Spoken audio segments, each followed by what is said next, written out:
यमुनानगर में सीता अपने बेटे कुशल के साथ रहती थी।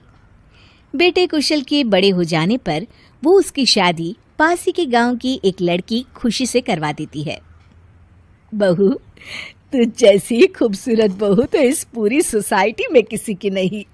बस अब तू इस घर की सारी जिम्मेदारी उठा ले तो मेरी चिंता खत्म। ये ले इस घर की चाबी, अब से ये तेरे हवाले। माँ जी, आप चिंता मत कीजिए, मैं इस घर का पूरा ध्यान रखूंगी। देखिएगा, आपको शिकायत करने का भी कोई मौका नहीं मिलेगा। मैं आपके लिए गाजर का हलवा बना कर लाती हूँ। शादी के कुछ ही दिन बाद खुशी के तेवर बदलने लगते हैं। माँ जी, मैं आपसे कह देती हूँ, मैं इस घर की बहू हूँ, कोई नौकरानी नहीं जो हर समय आपकी बात मानूं। बहू, मैं तो बस ये कह रही थी कि तू हर समय फोन पर ये किससे बात करती रहती है। हर समय तेरा फोन बिजी आता है। ये बात कुशल को पसंद नहीं बेटा।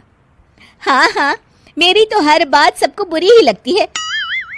अब शादी को कई महीने बीत चुके हैं, मगर खुशी कभी भी खुश नहीं रह पाती और वो अपने पति और सास से भी हमेशा झगड़ती रहती है। असल में शादी से पहले उसका एक प्रेमी होता है, गोविंद।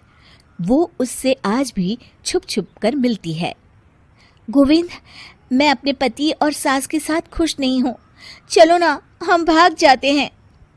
तुम एक काम करो, घर से सारा कीमती सामान ले आओ, उसके बाद मौका देखकर हम भाग जाएंगे। खुशी के पति और सास उसे बहुत प्यार करते हैं, मगर खुशी फिर भी उन्हें धोखा देती है और धीरे धीरे अपने घर से कीमती सामान को चोरी करके गोविंद को देने लगती है। उसकी सास को घर से सामान चोरी होने का संदेह होने लगता है।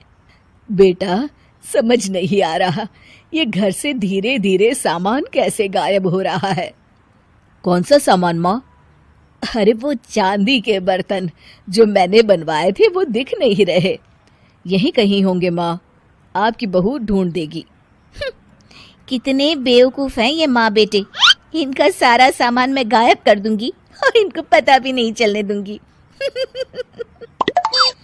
और इस तरह से धीरे धीरे खुशी घर का सारा कीमती सामान चोरी करके गोविंद के पास रखवा देती है और कुछ महीनों बाद उनके पास बहुत कीमती सामान इकट्ठा हो जाता है और दोनों भागने की योजना बनाते हैं।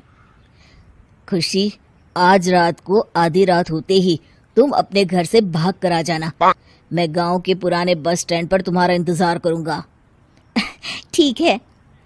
खुशी अपने कपड़े और गहनों की पोटली बांधकर पुराने बस अड्डे पर पहुंच जाती है और देखती है कि वहां तो कोई भी नहीं है। खुशी कुछ घंटे वहीं खड़ी रहती है और फिर गोविंद के कमरे पर जाती है। वहां पर भी बड़ा सा ताला लगा होता है। हे भगवान, कहीं गोविंद मुझे धोखा देकर भाग तो नहीं गया? अब मैं क्या करूंगी? खुशी फूट फूट के रो रही होती है। तभी पीछे से उसका पति सारे गहनों की पोटली लेकर आ जाता है। आप यहाँ? हाँ, मैंने गोविंद को गांव छोड़ने से पहले पकड़ लिया था और ये सारे गहने भी उससे ले लिए। आपको सब पता था कि मैं आपको और माँ जी को धोखा दे रही थी? हाँ, मगर मुझे ये भी पता था कि गोविंद अच्छा इंसान नहीं है। अगर मैं तुमको समझाता तो तुम कभी नहीं समझ पाती, इसलिए मैं चाहता था कि तुम्हारी आंखें खुद खुले। मुझे माफ कर दीजिए। कोई बात नहीं खुशी, मगर हमेशा ये याद रखना कि तुम्हारे अपने कभी भी तुम्हें धोखा नहीं देंगे। माँ और मैं तुम्हें बहुत प्यार करते हैं और हम दोनों चाहते हैं कि खुशी खुशी खुशी हमारे घर रहे, क्योंकि तुम ही तो हमारी खुशी हो। हाँ, मैं आज के बाद आपको और माँ जी को कभी निराश नहीं करूंगी।